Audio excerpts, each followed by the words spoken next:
നമസ്കാരം. ക്ലാസ് റൂമിൻ്റെ ഒരു പുതിയ വീഡിയോയിലേക്ക് സ്വാഗതം. 8ാം ക്ലാസ്സിലെ ഫിസിക്സിലെ രണ്ടാമത്തെ ചാപ്റ്ററാണ് മോഷൻ ആൻഡ് ദ ഫോഴ്സ്, ചലനവും ബലവും. ആ യൂണിറ്റിൻ്റെ നോട്ട്സാണ് നമ്മൾ ചെയ്തുകൊണ്ടിരിക്കുന്നത്. ഒന്നാമത്തെ പാർട്ട് വീഡിയോ നമ്മൾ ചെയ്തു, ഇത് രണ്ടാമത്തെ പാർട്ട് വീഡിയോ ആണ്. അപ്പോൾ ഇതോടുകൂടി നമ്മൾ ആ യൂണിറ്റ് ഫുൾ കംപ്ലീറ്റ് ആയിരിക്കുകയാണ്. അപ്പോൾ നമുക്ക് ക്ലാസ്സിലേക്ക് കടക്കാം. അപ്പോൾ കഴിഞ്ഞ ക്ലാസ്സിൽ നമ്മൾ ഫസ്റ്റ് പാർട്ട് ചെയ്തിട്ടുണ്ടായിരുന്നു. അപ്പോൾ ആ ഫസ്റ്റ് പാർട്ടിൽ പേജ് നമ്പർ 26 ഒരു ടേബിൾ ഫിൽ ചെയ്യാൻ വേണ്ടിയിട്ടുണ്ടായിരുന്നു. അപ്പോൾ അത് ചെയ്തിട്ടുണ്ടായിരുന്നില്ല. അപ്പോൾ അത് വേണം എന്നും പറഞ്ഞിട്ട് ഒരു കമൻറ്റ് കണ്ടായിരുന്നു. അപ്പോൾ അതിൻ്റെ ആൻസറാണ് ദാ ഇവിടെ കൊടുത്തിട്ടുള്ളത്. നോക്കിയുള്ളൂ. Figure 2.5 shows a railway track from A to F. Note down the distance travelled by the train upon reaching each place. അതായത് 2.5 ചിത്രം 2.5 കണ്ടായിരുന്നോ? അതെന്ന് പറയുന്നത് എ മുതൽ എഫ് വരെ ഒരു ട്രെയിൻ സഞ്ചരിക്കുന്ന ദൂരമാണ് ഈ കാണിച്ചിട്ടുള്ളത്. അപ്പോൾ ഇതിൽ ട്രെയിൻ ഓരോ സ്ഥലത്ത് എത്തുമ്പോഴും എത്ര ഡിസ്റ്റൻസ് ട്രാവൽ ചെയ്യുന്നു എന്നുള്ളത് താഴെ ടേബിൾ 2.3 കണ്ടായിരുന്നോ? അതിൻ്റെ അകത്ത് നമ്മൾ മാർക്ക് ചെയ്യണം. അപ്പോൾ നമുക്ക് അതിൻ്റെ ആൻസർ നോക്കാം. ഇവിടെ നമ്മൾ ആൻസർ കൊടുത്തിട്ടുണ്ട്. ആ രണ്ട് കോളത്തിൻ്റെ നടുവിലായിട്ട് നമുക്ക് ആ ഫിഗർ കൊടുത്തിട്ടുണ്ട്. കണ്ടോ? ആ ഫിഗർ ചിത്രം 2.5 ഫിഗർ 2.5 കൊടുത്തിട്ടുണ്ട്. എയിലായിരിക്കുമ്പോൾ നമ്മുടെ ട്രെയിനിൻ്റെ സ്ഥാനം എയിലായിരിക്കുമ്പോൾ എത്ര ഡിസ്റ്റൻസ് അത് ട്രാവൽ ചെയ്യുന്നത്? 0 ഡിസ്റ്റൻസ്, ഒരു ഡിസ്റ്റൻസ് പോലും അത് ട്രാവൽ ചെയ്തില്ല. അടുത്ത ബിയിലെത്തുമ്പോൾ എത്ര ഡിസ്റ്റൻസ് ആയി? ബിയിലെത്തുമ്പോൾ 60 കിലോമീറ്റർ ട്രാവൽ ചെയ്തു. അടുത്ത സിയിലെത്തുമ്പോഴോ എളുപ്പമാണത്, എത്രയാ? 110 കിലോമീറ്റർ ആയി. ഡിയിലെത്തുമ്പോൾ 150 കിലോമീറ്റർ. ആ ഫിഗറിൽ നോക്കി അങ്ങ് എഴുതിയാൽ മതി. ഇയിലെത്തുമ്പോൾ എത്ര കിലോമീറ്റർ ആയി? 250 കിലോമീറ്റർ ആയി. ഇനി എഫിലെത്തുമ്പോൾ ലാസ്റ്റ് പൊസിഷനാണ് എഫിലെത്തുമ്പോൾ 320 കിലോമീറ്റർ. അപ്പോൾ എയിൽ നിന്ന് എഫ് വരെ ആ ട്രെയിൻ സഞ്ചരിച്ച ദൂരം 320 കിലോമീറ്റർ. ഓക്കെ ആണല്ലോ. സ്റ്റാൻഡേർഡ് യൂണിറ്റ് ഓഫ് ഫോഴ്സ്, ഫോഴ്സിൻ്റെ അതായത് ബലത്തിൻ്റെ യൂണിറ്റ് എന്താണ്? ന്യൂട്ടൺ. ബലത്തിൻ്റെ ഡെഫിനിഷൻ നമ്മൾ കഴിഞ്ഞ ക്ലാസ്സിൽ പഠിച്ചിട്ടുണ്ടായിരുന്നു. ഇത് ബലത്തിൻ്റെ യൂണിറ്റ് അല്ലേ, ഫോഴ്സിൻ്റെ യൂണിറ്റ് എന്താണ്? ന്യൂട്ടൺ. എൻ വച്ചിട്ടാണ് അത് റെപ്രസെൻ്റ് ചെയ്യുന്നത്, ക്യാപിറ്റൽ ലെറ്റർ എൻ വച്ചിട്ട്. നമ്മുടെ ഐസക് ന്യൂട്ടൺ ഇല്ലേ, സയൻറ്റിസ്റ്റ് ആയിരുന്ന അദ്ദേഹത്തിൻ്റെ പേരിൽ നിന്നാണ് ഫോഴ്സിൻ്റെ യൂണിറ്റിന് ന്യൂട്ടൺ എന്നുള്ള ആ ഒരു പേര് ലഭിച്ചത്. അടുത്ത ക്വസ്റ്റ്യൻ നോക്കിയോളൂ. What is frictional force?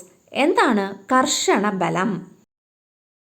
When a surface moves or tries to move over another surface, a parallel force is produced between them against their relative motion. This is frictional force. എന്താ മനസ്സിലായി? ഒരു surface move ചെയ്യുകയോ or tries to move over another surface, അല്ലെങ്കിൽ move ചെയ്യാൻ ശ്രമിക്കുകയോ, അതായത് ഒരു surface ഒരു പ്രതലം മൂവ് ചെയ്യുന്നു അല്ലെങ്കിൽ ചലിക്കുന്നു, ഓർ ട്രൈസ് ടു മൂവ് അല്ലെങ്കിൽ ചലിക്കാൻ ശ്രമിക്കുന്നു. എവിടെ? ഓവർ അനദർ സർഫസ്, മറ്റൊരു പ്രതലത്തിൻ്റെ മുകളിൽ കൂടെ അല്ലേ. ഒരു സർഫസ് മറ്റൊരു സർഫസിൻ്റെ മുകളിൽ കൂടി, ഓവർ ദ അനദർ സർഫസ് അല്ലേ, മറ്റൊരു സർഫസിൻ്റെ മുകളിൽ കൂടി മൂവ് ചെയ്യുന്നു. ഓർ ട്രൈസ് ടു മൂവ് അല്ലെങ്കിൽ മൂവ് ചെയ്യാൻ ശ്രമിക്കുകയോ ചെയ്യുമ്പോൾ എന്താ സംഭവിക്കുന്നത്? എ പാരലൽ ഫോഴ്സ്, ഒരു parallel force, A parallel force is produced between them. അതായത് ഈ രണ്ട് സർഫസിൻ്റെ ഇടയ്ക്ക് അതിന് പാരലായിട്ട്, ഈ രണ്ട് സർഫസിനും പാരലായിട്ട് ഒരു ഫോഴ്സ് പ്രൊഡ്യൂസ് ചെയ്യുന്നു. ഈ രണ്ട് സർഫസിൻ്റെ ഇടയ്ക്ക് എന്ത് ചെയ്യുന്നു? അതിന് പാരലായിട്ട്, ഈ രണ്ട് സർഫസിനും പാരലായിട്ട് ഒരു ഫോഴ്സ് പ്രൊഡ്യൂസ് ചെയ്യുന്നു. A parallel force is produced, ഒരു പാരലൽ ഫോഴ്സ് പ്രൊഡ്യൂസ് ചെയ്യുന്നു ബിറ്റ്വീൻ ദം, അതായത് ഈ രണ്ട് സർഫസിൻ്റെയും ഇടയ്ക്ക്, ബിറ്റ്വീൻ ദം ഈ രണ്ട് സർഫസിനും ഇടയ്ക്ക്. എഗൈൻസ്റ്റ് ദെയർ റിലേറ്റീവ് മോഷൻ, ഈ രണ്ട് സർഫസിൻ്റെ ഇടയ്ക്കുള്ള ആ ഒരു റിലേറ്റീവ് മോഷൻ അല്ലേ, അവിടുത്തെ ഒരു റിലേറ്റീവ് മോഷൻ എന്ന് വെച്ചാൽ ആപേക്ഷിക ചലനം, അവിടുത്തെ ഒരു ആപേക്ഷിക ചലനത്തിനെ എതിർത്തുകൊണ്ട് അല്ലേ, അതിനെ തടസ്സപ്പെടുത്തുന്ന തരത്തിൽ ഒരു ഫോഴ്സ് പ്രൊഡ്യൂസ് ചെയ്യുന്നു. ഇതിനെയാണ് നമ്മൾ ഫ്രിക്ഷണൽ ഫോഴ്സ് അല്ലെങ്കിൽ ഘർഷണ ബലം എന്ന് പറയുന്നത്. മനസ്സിലായോ? അപ്പോൾ എന്താണ് ഫ്രിക്ഷണൽ ഫോഴ്സ് എന്ന് മനസ്സിലായോ? ഒന്ന് നോക്കിയോളൂ. When a surface moves or tries to move over another surface, ഒരു സർഫസ് മറ്റൊരു സർഫസിൻ്റെ മുകളിൽ കൂടി ചലിക്കുകയോ അല്ലെങ്കിൽ ചലിക്കാൻ ശ്രമിക്കുകയോ ചെയ്യുമ്പോൾ a parallel force is produced, ഒരു പാരലൽ ഫോഴ്സ് പ്രൊഡ്യൂസ് ചെയ്യുന്നു ബിറ്റ്വീൻ ദം അല്ലേ, ഈ രണ്ട് സർഫസിൻ്റെ ഇടയ്ക്ക് ഒരു പാരലൽ ഫോഴ്സ് പ്രൊഡ്യൂസ് ചെയ്യുന്നു. എങ്ങനെയുള്ള ഫോഴ്സാണ്? എഗൈൻസ്റ്റ് ദെയർ റിലേറ്റീവ് മോഷൻ, ഇവ തമ്മിലുള്ള ഈ ചലനത്തിന് എഗൈൻസ്റ്റ് ആയിട്ട് അല്ലെ, എതിർത്ത് ഒരു അല്ലെങ്കിൽ അതിനെ തടസ്സപ്പെടുത്തുന്ന വിധത്തിൽ ഒരു ഫോഴ്സ് അവിടെ പ്രൊഡ്യൂസ് ചെയ്യുന്നു. This is frictional force. ഇതിനെയാണ് നമ്മൾ ഫ്രിക്ഷണൽ ഫോഴ്സ് എന്ന് പറയുന്നത്. മനസ്സിലായോ? എന്താണ് ഘർഷണ ബലം? ഒരു പ്രതലം മറ്റൊരു പ്രതലത്തിലൂടെ ചലിക്കുമ്പോഴോ ചലിക്കാൻ ശ്രമിക്കുമ്പോഴോ അവയുടെ ആപേക്ഷിക ചലനത്തെ എതിർക്കുന്ന തരത്തിൽ പ്രതലങ്ങൾക്കിടയിൽ സമാന്തരമായ ഒരു ബലം അനുഭവപ്പെടുന്നു. ഇതാണ് ഘർഷണ ബലം. മനസ്സിലായോ? ഇനി അടുത്ത question, what is the difference between sliding friction and rolling friction? രണ്ട് ടൈപ്പ് ഫ്രിക്ഷൻ്റെ കാര്യമാണ് നമ്മുടെ 8ാം ക്ലാസ്സിൽ ഈ ഒരു ടെക്സ്റ്റ് ബുക്കിൽ പറഞ്ഞിട്ടുള്ളത്. വേറെ ടൈപ്പിലുള്ള ഫ്രിക്ഷൻസ് ഉണ്ട്, പക്ഷേ ഈ രണ്ടുമാണ് നമ്മുടെ ടെക്സ്റ്റിൽ പറഞ്ഞിട്ടുള്ളത്. അപ്പോൾ നമുക്ക് ഇത് രണ്ടും പഠിച്ചാൽ മതി അല്ലേ. അപ്പോൾ ഇവിടെ പറഞ്ഞിട്ടുള്ളത് സ്ലൈഡിങ് ഫ്രിക്ഷൻ, റോളിംഗ് ഫ്രിക്ഷൻ എന്നിങ്ങനെ 2 തരത്തിലുള്ള ഫ്രിക്ഷൻ ഉണ്ട്. സ്ലൈഡ് ചെയ്യുക എന്ന് വെച്ചാൽ ഇങ്ങനെ നിരങ്ങി നീങ്ങുക അല്ലേ, അപ്പോൾ അതാണ് നിരങ്ങൽ കർഷണം. റോളിംഗ് ഫ്രിക്ഷൻ എന്ന് വെച്ചാൽ ഇങ്ങനെ ഉരുണ്ടുരുണ്ട് പോവുക, അപ്പോൾ ഉരുളൽ കർഷണം. അപ്പോൾ ഈ സ്ലൈഡിങ് ഫ്രിക്ഷനും റോളിംഗ് ഫ്രിക്ഷനും തമ്മിലുള്ള വ്യത്യാസം എന്താണെന്നുള്ളത്. ദ ഫ്രിക്ഷൻ ദാറ്റ് ഒക്കേഴ്സ്, ഒരു ഫ്രിക്ഷൻ സംഭവിക്കുന്നു എപ്പോഴാണ്? When one object slides over another. ഒരു ഒബ്ജക്റ്റ്, ഒരു വസ്തു മറ്റൊരു വസ്തുവിൽ കൂടി ഇങ്ങനെ സ്ലൈഡ് ചെയ്യുമ്പോൾ, സ്ലൈഡ് ചെയ്ത് പോകുമ്പോൾ അവിടെ ഉണ്ടാകുന്ന ഫ്രിക്ഷനെയാണ് നമ്മൾ സ്ലൈഡിങ് ഫ്രിക്ഷൻ എന്ന് പറയുന്നത്. മനസ്സിലായോ? ദ ഫ്രിക്ഷൻ ദാറ്റ് ഒക്കേഴ്സ്, ഒരു ഫ്രിക്ഷൻ സംഭവിക്കുന്നു എപ്പോഴാണ്? വെൻ വൺ ഒബ്ജക്ട്സ്, ഒരു ഒബ്ജക്റ്റ് സ്ലൈഡ്സ് ഓവർ അനദർ, മറ്റൊരു ഒബ്ജക്ട്സിൻ്റെ മുകളിൽ കൂടി ഇങ്ങനെ സ്ലൈഡ് ചെയ്യുമ്പോൾ എന്താണ് ഫ്രിക്ഷൻ സംഭവിക്കുന്നു. ഇതിനെയാണ് നമ്മൾ എന്ത് പറയുന്നത്? Sliding friction. മനസ്സിലായോ? ഇനി the friction that occurs when an object rolls over a surface, ഒരു സർഫസിൻ്റെ മുകളിൽ കൂടി ഇങ്ങനെ റോൾ ചെയ്യുമ്പോൾ, റോൾസ് എന്ന് വെച്ചാൽ ഉരുണ്ടുരുണ്ട് പോകുമ്പോൾ അപ്പോൾ അവിടെ ഒരു ഫ്രിക്ഷൻ സംഭവിക്കും. ആ ഫ്രിക്ഷനെയാണ് നമ്മൾ റോളിംഗ് ഫ്രിക്ഷൻ എന്ന് പറയുന്നത്. മനസ്സിലായോ? സ്ലൈഡിംഗ് ഫ്രിക്ഷനും റോളിംഗ് ഫ്രിക്ഷനും എന്താണെന്നുള്ളത് നോക്കിയുള്ളൂ. നിരങ്ങൽ കർഷണവും ഉരുളൽ കർഷണവും തമ്മിലുള്ള വ്യത്യാസം എന്ത്? ഒരു വസ്തു ഒരു പ്രതലത്തിലൂടെ നിരക്കി നീക്കുമ്പോൾ ഉണ്ടാകുന്ന കർഷണമാണ് നിരങ്ങൽ കർഷണം. ഒരു വസ്തു ഒരു പ്രതലത്തിലൂടെ ഉരുളുമ്പോൾ ഉണ്ടാകുന്ന കർഷണമാണ് ഉരുളൽ കർഷണം. മനസ്സിലായോ? നിരങ്ങൽ കർഷണം എല്ലായ്പ്പോഴും ഉരുളൽ കർഷണത്തേക്കാൾ ഡാഷ് ആയിരിക്കും. എന്തായിരിക്കും? കൂടുതലായിരിക്കും. Sliding friction is greater than rolling friction. അതായത് നമ്മളിങ്ങനെ നിരക്കി നീക്കുകയാണ്. നിരക്കി നീക്കുമ്പോൾ നമുക്ക് ഒരു സാധനം ഇങ്ങനെ നിരക്കി നീക്കുമ്പോൾ അത് നിങ്ങൾക്ക് കുറച്ചുകൂടെ ഡിഫിക്കൽട്ടായിരിക്കും, അതേ നല്ല ഈസി ആയിരിക്കുമോ? Difficult or easy? നിരക്കി നീക്കുമ്പോൾ ഒരു വസ്തു അതെന്താണ്? കുറച്ച് ഡിഫിക്കൽട്ടി ആയിരിക്കും. എന്തിനെ അപേക്ഷിച്ച്? റോളിംഗ് അതായത് നമ്മളിങ്ങനെ ഉരുട്ടി ഒരു വസ്തു കൊണ്ടുപോകുന്നതിനെ അപേക്ഷിച്ച് ഒരു സാധനത്തിന് നിരക്കി നീക്കുക എന്ന് പറഞ്ഞാൽ അത് കുറച്ച് ഡിഫിക്കൽട്ടായിരിക്കും അല്ലേ. അപ്പം നിരങ്ങൽ കർഷണം എല്ലായ്പ്പോഴും ഉരുളൽ കർഷണത്തേക്കാൾ എന്തായിരിക്കും? കൂടുതലായിരിക്കും. അതോടൊപ്പം തന്നെ മറ്റൊരു സ്റ്റേറ്റ്മെൻറ്റും ഉണ്ട് ഇവിടെ. Rolling friction is always less than sliding friction. Rolling friction എന്ന് പറയുന്നത് സ്ലൈഡിംഗ് ഫ്രിക്ഷനെക്കാട്ടിലും കുറവായിരിക്കും അല്ലേ. അപ്പോൾ ഇവിടെ മനസ്സിലാക്കാനുള്ളത് സ്ലൈഡിംഗ് ഫ്രിക്ഷൻ കൂടുതലും റോളിംഗ് ഫ്രിക്ഷൻ കുറവുമാണ്. അത് നിങ്ങൾ മനസ്സിലാക്കുക. സ്ലൈഡിംഗ് ഫ്രിക്ഷൻ അല്ലെങ്കിൽ നിരങ്ങൽ കർഷണം കൂടുതലും റോളിംഗ് ഫ്രിക്ഷൻ കുറവുമാണ് കേട്ടോ. അടുത്തൊരു ക്വസ്റ്റ്യന്, ice block, wooden block and a rubber piece, which of the above has the highest friction? മുകളിൽ 3 വസ്തുക്കൾ തന്നിട്ടുണ്ട്. ഏതൊക്കെയാണ്? ഐസ് ബ്ലോക്ക് അതായത് ഐസ് കട്ട, വുഡൻ ബ്ലോക്ക് മരക്കഷ്ണം, ആൻഡ് എ റബ്ബർ പീസ് പിന്നെ ഒരു റബ്ബറിൻ്റെ കഷ്ണം. ഈ 3 എണ്ണത്തിൽ ഏറ്റവും കൂടുതൽ കർഷണം അനുഭവപ്പെടുന്നത് ഏതിനാണ്? അതായത് ഒരു സ്ലൈഡർ എടുത്ത് നമ്മൾ അതിൻ്റെ അകത്ത്, അതായത് ഒരു ചരിച്ച് എന്തെങ്കിലും ഒരു വസ്തു വയ്ക്കുകയാണ്, അതിൻ്റെ അകത്ത് നമ്മൾ ഒരു ഐസ് ബ്ലോക്ക് വയ്ക്കുന്നു, ഒരു വുഡൻ ബ്ലോക്ക് വയ്ക്കുന്നു, ഒരു റബ്ബർ പീസ് വയ്ക്കുന്നു. ഏതായിരിക്കും ഏറ്റവും കൂടുതൽ വേഗത്തിൽ താഴേക്ക് നീങ്ങുന്നത്? അതാണ് നമ്മൾ മനസ്സിലാക്കാനുള്ളത്. അപ്പോൾ അങ്ങനെ നോക്കുകയാണെങ്കിൽ ഇവിടെ ഏറ്റവും വേഗത്തിൽ താഴേക്ക് നീങ്ങുന്നത് എപ്പോഴും ഐസ് ബ്ലോക്ക് ആയിരിക്കും അല്ലേ. രണ്ടാമത്തെ വേഗത വുഡൻ ബ്ലോക്കിനായിരിക്കും, മൂന്നാമത്തെ വേഗത റബ്ബർ പീസിനായിരിക്കും. അപ്പോൾ ഇവിടെ ഏറ്റവും കൂടുതൽ കർഷണം അനുഭവപ്പെടുന്നത് ഏതിനാണ്? വേഗതയെ തടസ്സപ്പെടുത്തുന്ന ഒരു ഫോഴ്സാണ് ഈ കർഷണം അല്ലെങ്കിൽ ഫ്രിക്ഷൻ എന്ന് പറയുന്നത്. അപ്പോൾ ഇവിടെ ഏറ്റവും കൂടുതൽ വേഗത്തിൽ പോകുന്നത് ഐസ് ബ്ലോക്കും ഏറ്റവും കുറവ് വേഗതയിൽ പോകുന്നത് റബ്ബർ പീസുമാണ്. അപ്പോൾ ഇവിടെ ഏതിനാണ് ഏറ്റവും കൂടുതൽ ഘർഷണം അനുഭവപ്പെടുന്നത്, ഹയസ്റ്റ് ഫ്രിക്ഷൻ അനുഭവപ്പെടുന്നത്? റബ്ബർ പീസ് അല്ലെങ്കിൽ റബ്ബർ കഷ്ണത്തിനാണ് അല്ലേ. റബ്ബർ പീസ് അല്ലെങ്കിൽ റബ്ബർ കഷ്ണത്തിനാണ് ഏറ്റവും കൂടുതൽ ഫ്രിക്ഷൻ അനുഭവപ്പെടുന്നത്. അങ്ങനെയാണെങ്കിൽ ഏറ്റവും കുറവ് ഫ്രിക്ഷൻ അനുഭവപ്പെടുന്ന ഏതിനാണ്? അത് ഐസ് ബ്ലോക്ക് അല്ലെങ്കിൽ ഐസ് കട്ടയ്ക്കാണ് ഏറ്റവും കുറവ് ഫ്രിക്ഷൻ അനുഭവപ്പെടുന്നത്. അപ്പം ഇവിടെ നമുക്ക് ഫ്രിക്ഷൻ അനുഭവപ്പെടുന്ന അനുസരിച്ച് ഏറ്റവും കൂടുതൽ ഫ്രിക്ഷൻ അനുഭവപ്പെടുന്നത് റബ്ബർ പീസിന്, രണ്ടാമത് വുഡൻ ബ്ലോക്കിന്, മൂന്നാമത് ഐസ് ബ്ലോക്കിന്. അതായത് ഏറ്റവും കുറവ് ഫ്രിക്ഷൻ ഐസ് ബ്ലോക്കിനും ഏറ്റവും കൂടുതൽ ഫ്രിക്ഷൻ അനുഭവപ്പെടുന്നത് റബ്ബർ പീസിനുമാണ്, റബ്ബർ കഷ്ണത്തിനുമാണ് കേട്ടോ. അത് മനസ്സിലാക്കി വെച്ചേക്കുക. അടുത്ത question, what are the advantages of friction? ഫ്രിക്ഷൻ്റെ അഡ്വാൻറ്റേജസ് എന്തൊക്കെയാണെന്ന് നോക്കാം നമുക്ക്. ഒന്നാമത്തത്, ഹെൽപ്സ് ടു ഹോൾഡ് ഓബ്ജക്ട്സ്. ഒബ്ജക്ട്സിനെയൊക്കെ നമുക്കിങ്ങനെ ഹോൾഡ് ചെയ്യാൻ പറ്റും, ഇങ്ങനെ കൈ കൊണ്ട് ഇങ്ങനെ പിടിക്കാൻ പറ്റും അല്ലേ. ഗ്ലാസ്സിൽ ഒരു വെള്ളം എടുത്ത് എന്നിട്ട് നമുക്ക് കൊണ്ട് തരുവാണ്. അപ്പം നമ്മൾ ഈ ഗ്ലാസ്സിൽ ഇങ്ങനെ പിടിച്ച് വെള്ളം എടുക്കൂലേ, അങ്ങനെ നമ്മൾ ഗ്ലാസ്സിൽ പിടിച്ച് വെള്ളം എടുക്കുക എന്നുള്ളത് അവിടെ ഫ്രിക്ഷൻ എന്ന് പറയുന്ന ഒരു ബലം ഉള്ളത് കൊണ്ടാണ്. മനസ്സിലായോ? അപ്പോൾ ഹോൾഡിങ്, ഹെൽപ്സ് ടു ഹോൾഡ് ഓബ്ജക്ട്സിനെ ഹോൾഡ് ചെയ്യാൻ പറ്റുന്നു അല്ലേ. അടുത്ത രണ്ടാമത്തത്, ഹെൽപ്സ് ഇൻ വാക്കിംഗ്. നമുക്കിങ്ങനെ നടക്കാൻ സാധിക്കുന്നത് ഫ്രിക്ഷൻ ഉള്ളത് കൊണ്ടാണ് ഗ്രിപ്പുള്ള ചെരുപ്പ് വാങ്ങണം എന്നൊക്കെ കേട്ടിട്ടില്ലേ? നമ്മൾ തെന്നി വീഴാതിരിക്കാൻ നമുക്ക് കുറച്ചുകൂടെ ഗ്രിപ്പുള്ള ചെരുപ്പ് വേണം എന്നൊക്കെ പറഞ്ഞ കേട്ടിട്ടില്ലേ? അപ്പോൾ അതാണ്. അപ്പോൾ നമുക്ക് നടക്കാൻ സാധിക്കുന്നത് എന്തുകൊണ്ടാണ്? സ്ലിപ്പിംഗ്.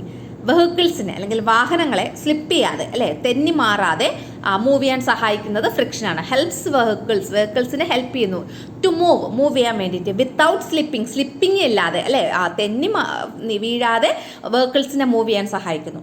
അടുത്തത് ഹെൽപ്സ് ടു റൈറ്റ്, എഴുതാൻ സഹായിക്കുന്നു. നമ്മൾ പേപ്പറിൽ ഇങ്ങനെ പേന വെച്ച് എഴുതുമ്പോൾ അവിടെ മഷി ഇങ്ങനെ വന്ന് നമ്മൾ എഴുതുന്ന കാര്യങ്ങളൊക്കെ അവിടെ ഡിസ്പ്ലേ ആവുന്നില്ലേ, അതിന് സഹായിക്കുന്നത് ആരാണ്? ഈ ഫ്രിക്ഷനാണ്. മനസ്സിലായോ? ഹെൽപ്സ് അസ് ഇൻ റണ്ണിങ്, നമ്മളെ ഓടാൻ സഹായിക്കുന്നു. അതും എന്താണ്? ഫ്രിക്ഷൻ്റെ ഒരു അഡ്വാൻറ്റേജ് ആണ്, നമ്മളെ ഓടാൻ സഹായിക്കുന്നു. Helps to light a match, നമ്മുടെ തീപ്പെട്ടിയൊക്കെ ലൈറ്റ് ചെയ്യാൻ വേണ്ടിയിട്ട് അല്ലേ, തീപ്പെട്ടിക്കൊള്ളി കത്തിക്കാൻ വേണ്ടിയിട്ട് അതിന് നമ്മളെ സഹായിക്കുന്നതും ആരാണ്? ഈ ഫ്രിക്ഷനാണ്. മനസ്സിലായി? Helps to light a match, തീപ്പെട്ടി കത്തിക്കാൻ സഹായിക്കുന്നത് ആരാണ്? ഫ്രിക്ഷൻ. മനസ്സിലായോ? ഇത്രയാണ് ഫ്രിക്ഷൻ്റെ അഡ്വാൻറ്റേജസ് ഇവിടെ എഴുതിയിട്ടുള്ളത്. എന്തൊക്കെയാണ്? ഹെൽപ്സ് ടു ഹോൾഡ് ഒബ്ജക്ട്സിനെ നമുക്ക് പിടിക്കാൻ സഹായിക്കുന്നു. ഹെൽപ്സ് അസ് ഇൻ വാക്കിങ്ങിന് സഹായിക്കുന്നു, നടക്കാൻ സഹായിക്കുന്നു. Helps vehicle to move without slipping, വെഹിക്കിൾസിനെ അല്ലെങ്കിൽ വാഹനങ്ങൾ സ്ലിപ്പാവാതെ മൂവ് ചെയ്യാൻ സഹായിക്കുന്നു. ഹെൽപ്സ് ടു റൈറ്റ്, എഴുതാൻ സഹായിക്കുന്നു. ഹെൽപ്സ് അസ് ഇൻ റണ്ണിങ്ങിന് സഹായിക്കുന്നു അല്ലേ, ഓടാൻ സഹായിക്കുന്നു. Helps to light a match, തീപ്പെട്ടി കത്തിക്കാൻ സഹായിക്കുന്നു. ഇതെല്ലാം ഫ്രിക്ഷൻ്റെ അഡ്വാൻറ്റേജസ് ആണ്. കർഷണം കൊണ്ടുള്ള പ്രയോജനങ്ങൾ എന്തെല്ലാം? 1. വസ്തുക്കളെ മുറുകെ പിടിക്കാൻ സഹായിക്കുന്നു, നടക്കാൻ സഹായിക്കുന്നു, ഓടുന്ന വാഹനങ്ങളെ തെന്നാതെ നീങ്ങാൻ സഹായിക്കുന്നു, എഴുതാൻ സഹായിക്കുന്നു, ഓടാൻ സഹായിക്കുന്നു, തീപ്പെട്ടി കത്തിക്കാൻ സഹായിക്കുന്നു. ഇതെല്ലാം കർഷണത്തിൻ്റെ പ്രയോജനങ്ങൾ. അടുത്തത് what are the disadvantages of friction. ഇനി ഫ്രിക്ഷൻ കൊണ്ടുള്ള ഡിസ്അഡ്വാൻറ്റേജസ് അല്ലെങ്കിൽ അതിൻ്റെ ദോഷങ്ങൾ എന്തൊക്കെയാണെന്നുള്ളത്. നമ്മളിപ്പോൾ അഡ്വാൻറ്റേജസ് ആണ് പറഞ്ഞത് അല്ലേ, ഇനി അതിൻ്റെ ദോഷങ്ങളാണ് അല്ലേ, ഡിസ്അഡ്വാൻറ്റേജസ് നോക്കിയുള്ളൂ. Surface in contacts wears out, സമ്പർക്കത്തിൽ വരുന്ന ഭാഗത്തിന് തേയ്മാനം സംഭവിക്കുന്നു.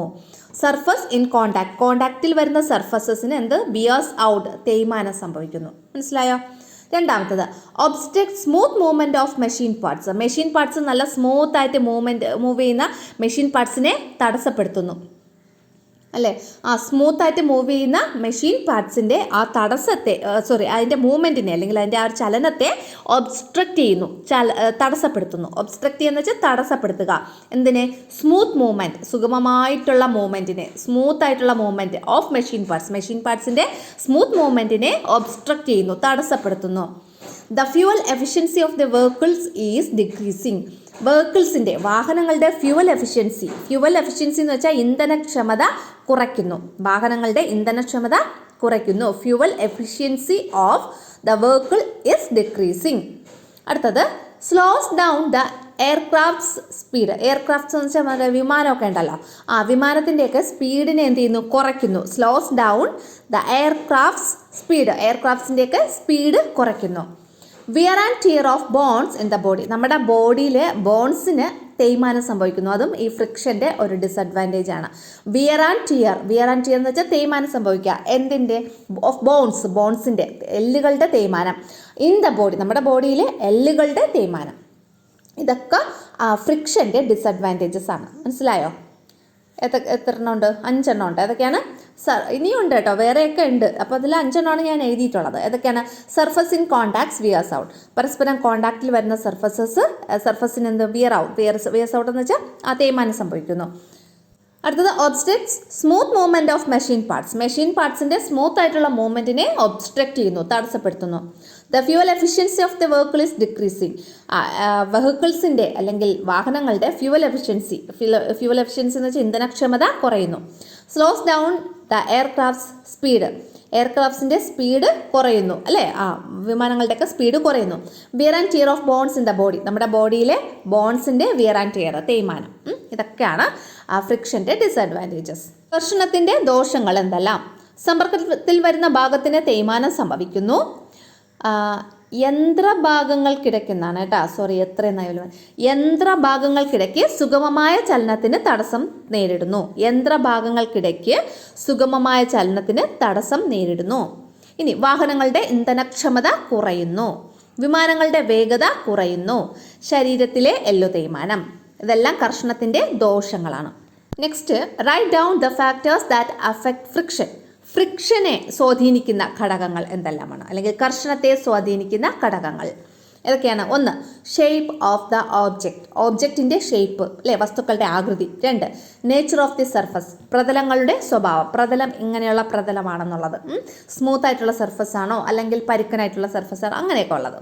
അപ്പോൾ നേച്ചർ ഓഫ് ദി സർഫസ്, പ്രതലങ്ങളുടെ സ്വഭാവം, ഇത് രണ്ടുമാണ് കർഷണത്തെ സ്വാധീനിക്കുന്ന ഘടകങ്ങൾ അല്ലെങ്കിൽ ഫാക്ടേഴ്സ് ദാറ്റ് അഫക്റ്റ് ഫ്രിക്ഷൻ, ഫ്രിക്ഷനെ അഫക്റ്റ് ചെയ്യുന്ന ഫാക്ടേഴ്സ്. എന്താണ്? ഷേപ്പ് ഓഫ് ദി ഓബ്ജക്റ്റ്, ഓബ്ജക്റ്റിൻ്റെ ഷേപ്പ്. രണ്ട്, നേച്ചർ ഓഫ് ദി സർഫസ്, സർഫസിൻ്റെ നേച്ചർ അല്ലെങ്കിൽ പ്രതലങ്ങളുടെ സ്വഭാവം. അടുത്ത ക്വസ്റ്റ്യൻ, വാട്ട് ആർ ലൂബ്രിക്കൻസ്? എന്താണ് സ്നേഹകങ്ങൾ എന്ന് പറഞ്ഞാൽ? Surfaces that help to reduce friction between contacting surfaces are called lubricants. അതായത് ഫ്രിക്ഷൻ റെഡ്യൂസ് ചെയ്യാൻ വേണ്ടിയിട്ട് അല്ലെങ്കിൽ കർഷണം കുറയ്ക്കുന്നതിന് വേണ്ടിയിട്ട് കോണ്ടാക്റ്റിംഗ്, ഇവിടെ കോണ്ടാക്റ്റിങ്ങിൽ ഒരു എന്നിൻ്റെ കുറവുണ്ട് കേട്ടോ, CONTACTING എന്നാണ്. കോണ്ടാക്റ്റിംഗ് സർഫസസ് അല്ലെങ്കിൽ സമ്പർക്കത്തിൽ വരുന്ന സർഫസസിൻ്റെ ഇടയ്ക്ക് നമ്മൾ യൂസ് ചെയ്യുന്ന സബ്സ്റ്റൻസിനെയാണ് നമ്മൾ പറയുന്നത് എന്താണ്? ലൂബ്രിക്കൻസ്. മനസ്സിലായോ? സബ്സ്റ്റൻസസ്, വസ്തുക്കൾ എന്ത് ചെയ്യുന്നു? ദാറ്റ് ഹെൽപ്പ് ടു റെഡ്യൂസ്, അത് ഹെൽപ്പ് ചെയ്യുന്നു. എന്തിനെ ഹെൽപ്പ് ചെയ്യുന്നു? To reduce friction, friction reduce ചെയ്യാൻ വേണ്ടിയിട്ട് അല്ലെങ്കിൽ ഫ്രിക്ഷൻ കുറയ്ക്കാൻ ഹെൽപ്പ് ചെയ്യുന്നു. ബിറ്റ്വീൻ കോണ്ടാക്റ്റിംഗ് സർഫസസ് അല്ലെ, രണ്ട് സമ്പർക്കത്തിൽ വരുന്ന ആ രണ്ട് സർഫസിൻ്റെ ഇടയ്ക്കുള്ള ഫ്രിക്ഷൻ റെഡ്യൂസ് ചെയ്യുന്നതിന് വേണ്ടിയിട്ട് ഏതൊക്കെ സബ്സ്റ്റൻസ് ആണോ നമ്മളെ ഹെൽപ്പ് ചെയ്യുന്നത് ആ സബ്സ്റ്റൻസിനെയാണ് നമ്മൾ ലൂബ്രിക്കൻസ് എന്ന് പറയുന്നത്. അതിന് എക്സാമ്പിളാണ് ഓയിൽ, ഗ്രീസ്, വാസ്ലിൻ. ഇതൊക്കെ ലൂബ്രിക്കൻസിൻ്റെ എക്സാമ്പിൾസ് ആണ്. ഇതൊക്കെയാണ് ഓയിൽ, ഗ്രീസ്, വാസ്ലിൻ, ഇതൊക്കെ. അപ്പോൾ മലയാളം മീഡിയംകാർക്കുള്ളത്. എന്താണ് സ്നേഹകങ്ങൾ? സമ്പർക്കത്തിൽ വരുന്ന പ്രതലങ്ങൾക്കിടയ്ക്കുള്ള കർഷണം കുറയ്ക്കുന്നതിന് സഹായിക്കുന്ന പദാർത്ഥങ്ങളാണ് സ്നേഹകങ്ങൾ. ഉദാഹരണം ഏതൊക്കെയാണ്? ഓയിൽ അല്ലെങ്കിൽ എണ്ണ, ഗ്രീസ് എണ്ണ, വാസ്ലിൻ തന്നെ. മനസ്സിലായോ? അപ്പോൾ ഓയിൽ, ഗ്രീസ്, വാസ്ലിൻ അല്ലെങ്കിൽ എണ്ണ, ഗ്രീസ്, വാസ്ലിൻ ഒക്കെയാണ് ലൂബ്രിക്കൻസ് അല്ലെങ്കിൽ സ്നേഹകങ്ങൾക്ക് ഉദാഹരണങ്ങൾ. Next, write an example of solid lubricants. ഖരാവസ്ഥയിലുള്ള ഒരു ലൂബ്രിക്കൻ്റ് അല്ലെങ്കിൽ സ്നേഹകത്തിന് ഉദാഹരണം ഏതാണ്? ഗ്രാഫൈറ്റ്. ഇതാണ് ഗ്രാഫൈറ്റ് ആണ് സോളിഡ് ലൂബ്രിക്കൻറ്റിന് ഉദാഹരണം. Next, what are the various ways to reduce friction? Friction കുറയ്ക്കാൻ വേണ്ടിയിട്ടുള്ള വിവിധ മാർഗങ്ങൾ എന്തെല്ലാം? ഫ്രിക്ഷൻ കുറയ്ക്കാൻ വേണ്ടിയിട്ട് അല്ലേ, രണ്ട് പ്രതലങ്ങൾക്കിടയിൽ അല്ലെങ്കിൽ രണ്ട് സർഫസിൻ്റെ ഇടയ്ക്ക് ഫ്രിക്ഷൻ ഉണ്ടാവുകയാണ്. ആ ഫ്രിക്ഷൻ കുറയ്ക്കാൻ വേണ്ടിയിട്ട് നമുക്ക് എന്തൊക്കെ മാർഗങ്ങൾ ഉപയോഗിക്കാം? ഒന്ന്, പോളിഷിങ് ദ സർഫസ്. ആ സർഫസിനെ നമ്മൾ എന്ത് ചെയ്യണം? പോളിഷ് ചെയ്യണം, നന്നായിട്ട് പോളിഷ് ചെയ്യുക, സ്മൂത്ത് ആക്കുക അതിൻ്റെ സർഫസ്. അതാണ് പോളിഷ് ചെയ്യുക എന്ന് ഉദ്ദേശിക്കുന്നത്. അപ്പോൾ പോളിഷിങ് ദ സർഫസിനെ പോളിഷ് ചെയ്യുക. രണ്ട്, യൂസിങ് ലൂബ്രിക്കൻസ്. ലൂബ്രിക്കൻസ് നമ്മൾ ഉപയോഗിക്കുക, സ്നേഹകങ്ങൾ എന്ന് പറയും അല്ലേ, നമ്മൾ നേരത്തെ പഠിച്ചില്ലേ, അത് തന്നെ. അപ്പോൾ ലൂബ്രിക്കൻസ് യൂസ് ചെയ്യുക.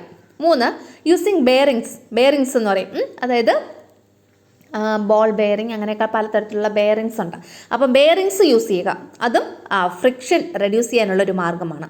അപ്പോൾ യൂസിങ് ബെയറിങ്സ്. അപ്പോൾ എന്തൊക്കെയാണ്?